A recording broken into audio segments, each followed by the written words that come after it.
Merci Loïc Hervé de nous accompagner pendant cette première demi-heure. Sénateur de la Haute-Savoie, membre du groupe Union Centriste. On va bien sûr parler de votre département dans quelques instants et de l'avenir des stations de ski. C'est un sujet évidemment que vous suivez, mais d'abord l'actualité, c'est cette réforme des retraites. Elisabeth Borne qui a donc déclenché hier après-midi le 49.3 dans une ambiance de chahut à l'Assemblée nationale. On a vu une partie de la NUP qui chantait la Marseillaise, des députés RN qui tapaient sur leur public. Elisabeth Borne s'est dite très choquée par l'ambiance pendant son discours. Qu'est-ce que vous avez pensé de cette scène ?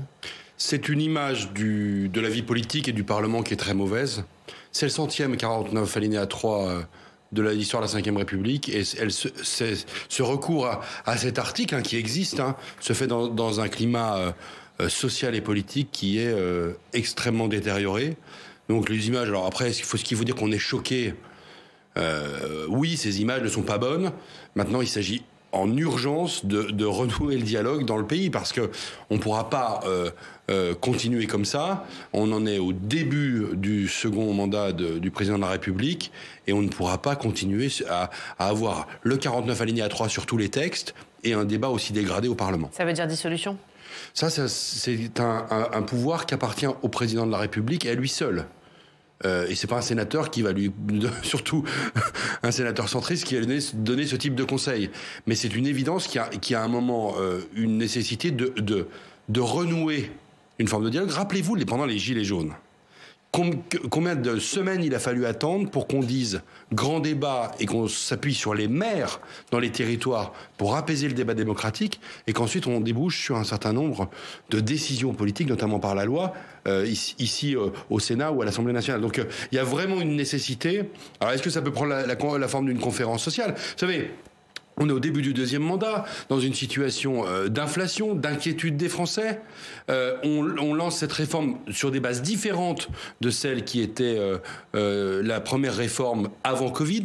Et on n'a absolument pas tiré les conséquences de la crise sanitaire sur la société française. Quel est notre rapport au travail ? Qu'est-ce que nous voulons proposer aux Français par rapport à l'idée même de la retraite ? Tout ce débat, il n'a pas eu lieu. Et on Ça veut dire que le gouvernement s'y est mal pris ? Mais c'est une succession de mauvais choix. Objectivement, enfin, le recours à l'article 47-1, qui est une manière de corseter le débat. Ensuite, alors que c'est vrai que la gauche a fait preuve d'obstruction. C'est d'ailleurs pour ça que je me suis abstenu.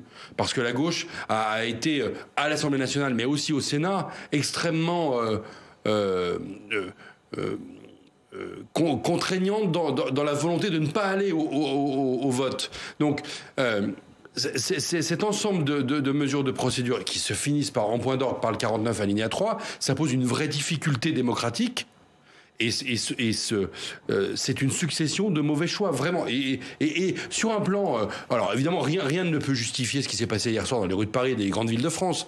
Mais sur un plan symbolique, ce sont des décisions extrêmement violentes. Vous le regrettez, cet usage du 49.3 ? Vous auriez préféré que l'exécutif aille au vote, quitte à le perdre ? Je vous le dis franchement, oui. Oui, parce que je suis un parlementaire et que je suis attaché au parlementarisme.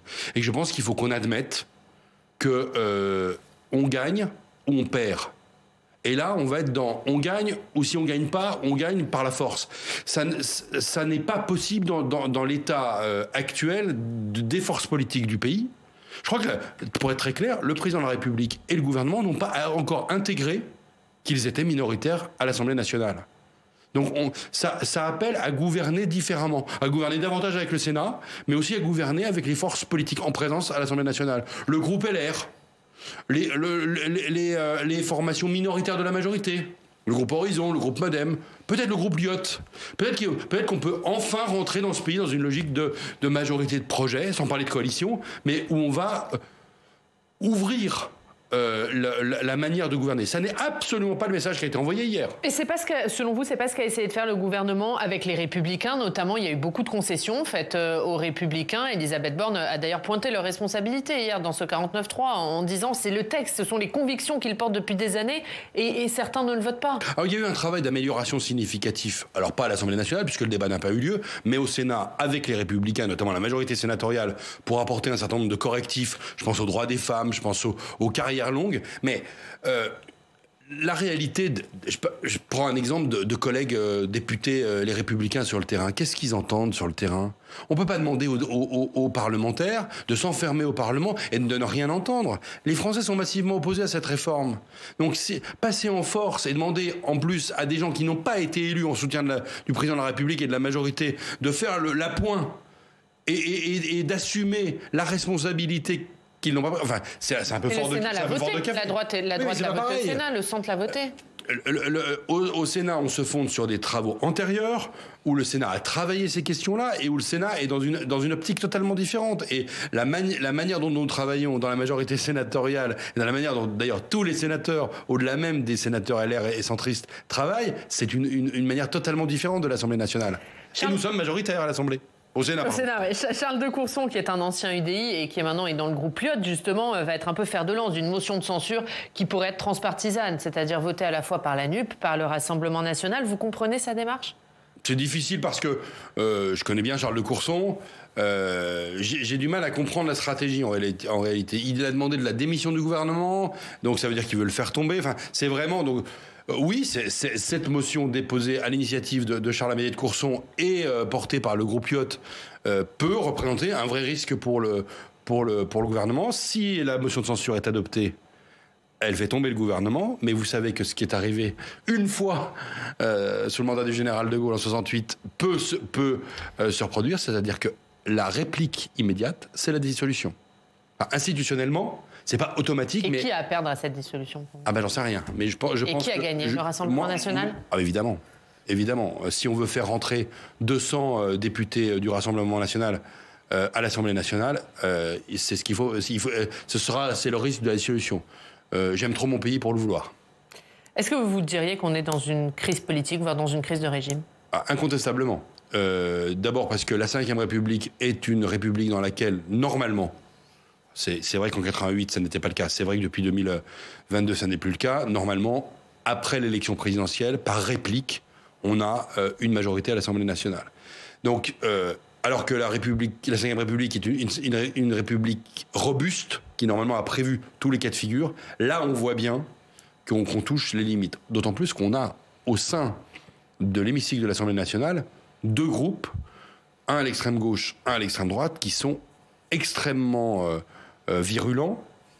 Le RN, par stratégie, l'a moins été sur ce texte, alors qu'ils y sont totalement opposés, mais qui fait qu'en fait, la majorité, que l'Assemblée nationale en soi est assez ingouvernable. Vous souhaitez qu'Emmanuel Macron retire cette réforme?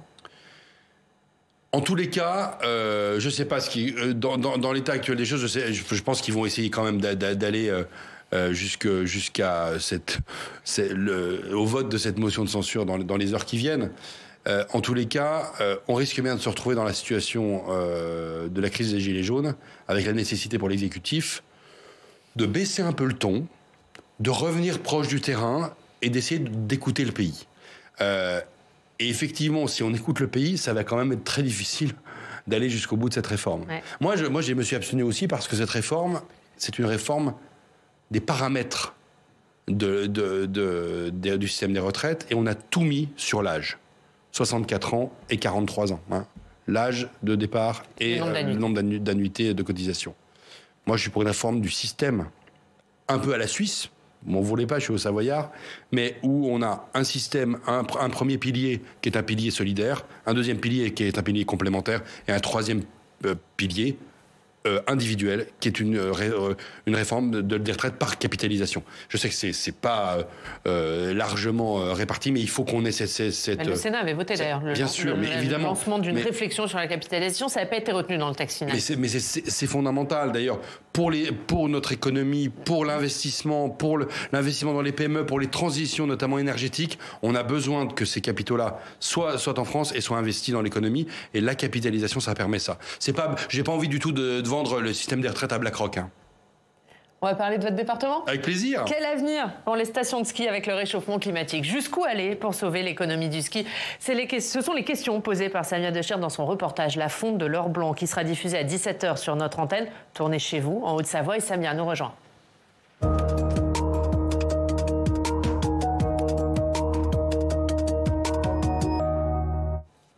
Bonjour Samia. Bonjour Oriane, bonjour Loïc Hervé. Bonjour. Et Samia, dans ce magazine, vous êtes intéressée à l'avenir des stations de ski face au réchauffement climatique. Oui, parce que cet hiver l'a encore tristement démontré, Oriane. La montagne est réellement en première ligne face au réchauffement climatique.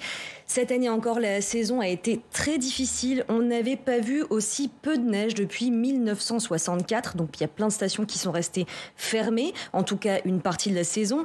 Or, la station, c'est vraiment le poumon économique du village. Il faut se rappeler qu'avant le ski, ces villages de montagne étaient souvent pauvres et enclavés. Le ski a vraiment tout changé. Il a enrichi ces vallées. Le problème, c'est que tout est centré autour de cette unique activité. Et donc, si elle est menacée, ce sont des milliers d'emplois qui sont aussi derrière. Alors forcément, on fait tout pour les maintenir ouvertes, ces stations, notamment en multipliant les canons à neige pour fabriquer de la neige artificielle. Sauf que tout le monde n'est pas d'accord. Et vous êtes allé dans 2 villages divisés autour de projets très contestés. Oui, ce magazine, c'est l'histoire de 2 villages de Haute-Savoie séparés d'à peine 30 km, 2 stations qui ne se ressemblent pas vraiment, mais qui sont confrontés au même choix clivant. Jusqu'où aménager la montagne pour pouvoir continuer à skier. D'un côté, la Clusaz, plus de 80 km de piste qui culmine à 2600 mètres d'altitude, donc une station plutôt touristique. De l'autre, le Mont-Saxonnet, domaine beaucoup plus modeste d'une quinzaine de pistes qui ne dépassent pas les 1500 mètres. Cette petite station, elle est clairement menacée de fermeture, mais une autre pourrait voir le jour un peu plus haut dans le village. Une station de ski de fond, cette fois, est envisagée sur le plateau de Cenise. C'est là qu'on vous a suivi, Loïc Hervé. Une partie des habitants dont vous faites partie n'est pas d'accord. Voici pourquoi.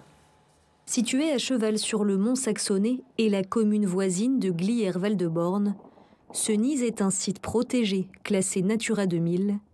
C'est l'un des derniers plateaux sauvages de Haute-Savoie, très apprécié des randonneurs. Là, on est sur la zone de Dolines. Si vous regardez, ils sont remplis de neige, là, mais c'est vraiment un effondrement du sol.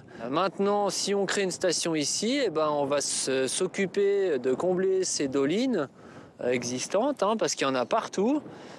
Donc, terrassement, etc., perte d'une richesse, c'est quand même triste, quoi. Si on vient faire du damage avec une machine, on va tasser les sols. On va avoir des zones de tourbières qui sont nombreuses sur le plateau, qui vont être tassées, qui vont avoir leur liaison aquatique rompue entre elles. C'est un bouleversement, c'est une bombe atomique sur un plateau, quoi. Loïc Hervé, vous avez grandi et vous vivez toujours à côté de ce plateau de Cenise qu'on vient de voir. Pour vous, c'est une aberration d'imaginer faire du ski de fond à cet endroit ? Moi, je pense que l'aménagement du plateau de Cenise, ça fait partie des choses qu'on doit s'interdire en 2023. Le sommet du plateau est à 1700 mètres. Vous avez vu les images, elles sont tournées au mois de janvier. Il y a eu de la neige depuis. Mais l'idée même qu'on puisse aménager ex nihilo ce plateau, envisager la construction d'une remontée mécanique, envisager d'avoir des pistes de ski nordique sur ce plateau, c'est une hérésie. Ce plateau est un plateau calcaire, protégé au titre du classement Natura 2000. Il est très intéressant en soi. Beaucoup d'habitants de la vallée y vont se balader. Beaucoup de touristes sont intéressés par cet endroit. Il faut le protéger à tout prix.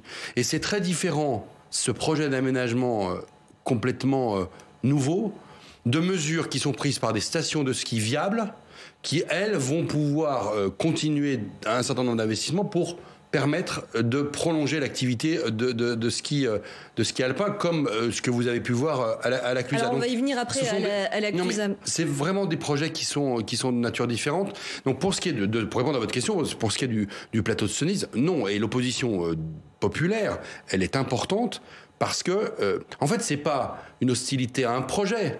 C'est une hostilité à tout projet là-haut. Il faut bien que les acteurs de terrain l'entendent.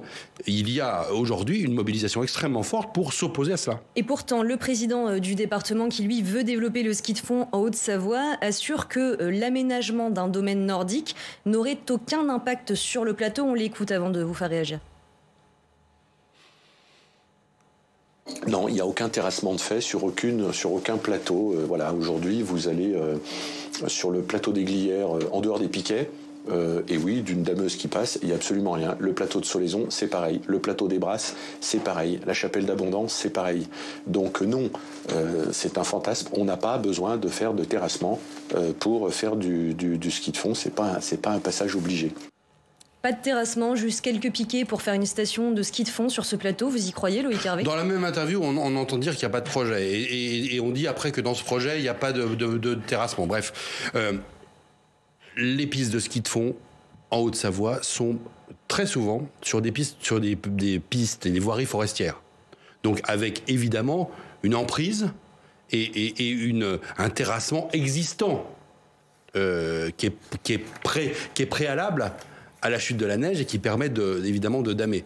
Donc le plateau de Cenise est un plateau naturel sur lequel il y a de la nidification de tétralyres, sur lequel il y a les dolines qui ont été des oiseaux protégés, sur lequel il y a ces fameuses dolines qui sont des éléments géologiques extrêmement intéressants mais qui posent des problèmes puisque ce sont des trous.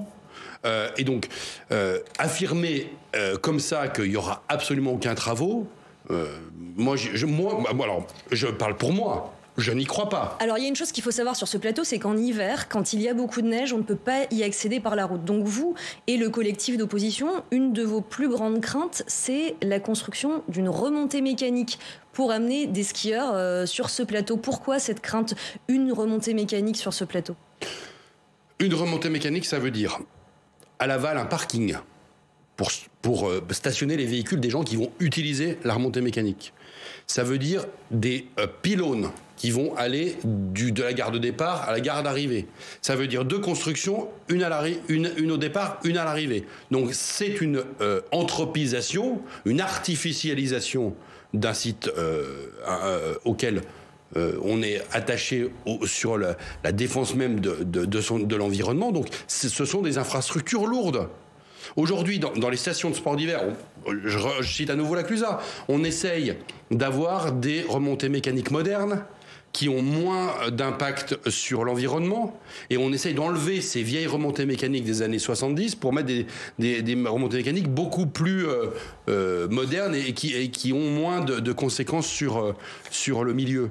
Bon construire, encore une fois, à partir de rien, construire une remontée mécanique là-bas, c'est faire un choix qui est un choix d'artificialisation que moi, pour ma part, je conteste dans cet endroit-là. Il y a plein d'endroits en Haute-Savoie où ces remontées mécaniques sont tout à fait légitimes et même des projets nouveaux. Mais là, c'est une folie. On va en parler justement de la Clusa, parce qu'il y a d'autres projets très contestés en Haute-Savoie. Oui, notamment cette fameuse retenue collinaire à la Clusa, qui est le deuxième village où on a tourné ce magazine. Alors une retenue collinaire, c'est une sorte de lac artificiel qu'on va creuser pour stocker de l'eau qui va pouvoir servir à alimenter un village en eau potable, pour la sécurité incendie. Mais là, en l'occurrence, à la Clusa, elle va surtout servir, si elle voit le jour, à faire fonctionner des canons à neige. Le problème, c'est que la mairie a choisi un site qui est situé dans une zone humide, près d'une tourbière. On a suivi les membres du collectif qui s'est opposé à ce projet. Regardez. Là, on est face au bois de la Colombière, qui est menacé. On voit un peu dans la brume. Derrière ces arbres, la mairie de la Clusa prévoit de creuser une retenue collinaire de 148 000 mètres cubes, soit l'équivalent de 60 piscines olympiques. Les 2/3 de cette eau doivent alimenter les canons à neige de la station. Le reste est censé fournir le village en eau potable. Alors ici, on est, on va dire, presque au milieu de la future retenue collinaire. Donc ici, ce serait creusé de plus de 12 mètres de profondeur ici, puisqu'on est un petit peu en surplomb. Donc on crée cet immense trou gigantesque. Donc tout ça n'existe plus. Toute cette biodiversité, tout ce qui repousse, toutes les espèces protégées sont censées avoir déménagé avant les pelleteuses. Et c'est pour ça qu'on se bat en fait. On se dit qu'ici, il n'y a aucun intérêt à saccager tout ça. Alors en face, la mairie, évidemment, n'a pas du tout le même discours. Elle dit c'est une zone qui est sans intérêt, qui a été dévastée par la tempête de 1999. Et puis on a fait ce qu'il faut pour préserver toutes les espèces protégées. Et on a besoin d'une nouvelle retenue collinaire pour installer plus de canons à neige et sauver la station. Alors, qui a raison à vos yeux, Loïc Hervé, ceux qui ne veulent plus aménager la montagne ou ceux qui veulent à tout prix sauver l'économie du village ? Oh, c'est plus compliqué que ça. Mais sur ce projet-là, et de manière générale sur la création de retenues collinaires en tête de bassin hydraulique, c'est une nécessité. Nous avons besoin en France de retenir bien davantage d'eau en amont de nos rivières pour précisément s'adapter au changement climatique. C'est vrai pour l'eau potable. En première raison, et notamment en Haute-Savoie, on va avoir besoin de ce type de réserve pour l'eau potable. C'est vrai pour l'alimentation en eau des troupeaux. On a en Haute-Savoie une activité pastorale qui est liée aux alpages. Et on a eu des alpages cette année où on a dû monter de l'eau pendant l'été. Donc il s'agit de retenir de l'eau pour donner à boire aux bovins. Troisième chose, et en tant que président des communes forestières de mon département, et je pense notamment à la Clusaz, on a besoin d'eau pour la lutte contre l'incendie. Parce que nous avons de plus en plus des incendies l'été dans des massifs où il y a énormément de conifères qui sont calcaires, donc il n'y a pas de rétention d'eau possible puisque l'eau s'en va dans la roche. Donc il y a ces nécessités. Évidemment, il y a la question, je ne vais pas l'éluder, il y a la question oui, parce qu'il faut quand même de l'alimentation. C'est 2/3 de cette eau qui doivent servir uniquement au canon à neige dans ce cas. C'est vrai, et c'est. Mais vous savez, aujourd'hui, parce qu'il y a quand même beaucoup de mythes, et quand on entend ce qui se raconte sur la neige artificielle, c'est de l'eau et de l'énergie, rien d'autre.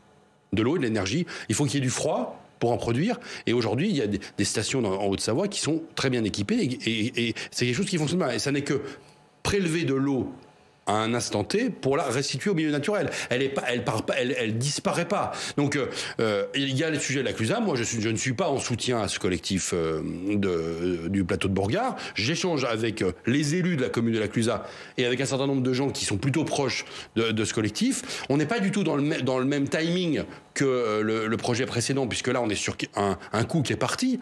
Il y a même eu des saisines du tribunal administratif sur ce sujet-là. Donc on est sur un projet qui est quasiment et qui aujourd'hui à la réalisation de la justice, effectivement. Absolument. Puisque les travaux sont suspendus, mais il y a un recours qui est d'ailleurs soutenu par le ministère de la Transition écologique et qui est porté par la mairie évidemment pour que ces travaux reprennent.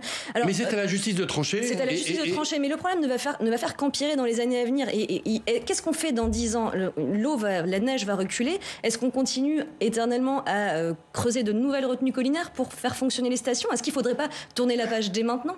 Eh bien, au risque de vous choquer, oui, je vous dis qu'il faudra continuer de stocker de l'eau en montagne dans les années qui viennent.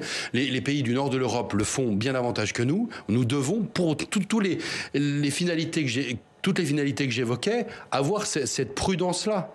Pour ce qui est de la transition des stations de ski, on a besoin de l'économie du ski alpin pour financer la transition. L'idée qu'on appuie sur un bouton et qu'on arrête tout et qu'on va transformer et changer de modèle, ça n'est pas possible. Donc il faut qu'on profite des années qui viennent, là où c'est possible et là où il y a une viabilité économique, de permettre par l'activité du ski alpin de financer un certain nombre d'autres activités.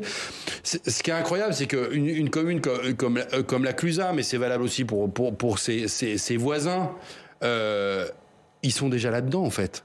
Les élus de la Clusaz, ils ont déjà imaginé leur station en 2030, en 2040, parce qu'ils savent très bien qu'il faut faire évoluer leur modèle. Mais le modèle d'arrêt du ski, comme vous le dites, de manière un peu schématique ou caricaturale, cet arrêt-là, demain matin, qui est voulu par un certain nombre de milieux d'ailleurs écologistes, c'est une vision complètement idéaliste ou tronquée de la réalité. C'est très mal connaître la structure même de l'économie de la montagne. Est-ce que vous êtes inquiet, vous, pour l'avenir des stations de ski en Haute-Savoie ?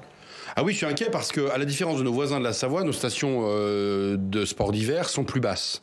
Et pour avoir fait du ski, c'est en famille, dans différentes stations de ski cet hiver, on voit que les conditions de ski au mois de février ressemblent souvent aux conditions de ski du mois d'avril, que les chutes de neige sont moins importantes. Donc il y a urgence à changer de modèle. Mais sinon, ça veut dire fermeture. Il y a des stations qui ont fermé. Il y a des stations qui ont déjà fermé, mais depuis une vingtaine d'années. Hein. Les stations les plus basses ont fermé. Et on voit d'ailleurs dans les endroits où elles étaient installées qu'il n'y a plus du tout de neige, donc où on n'aurait pas pu les maintenir. Donc oui, il y a des changements qui sont face à nous, mais il faut de manière volontaire.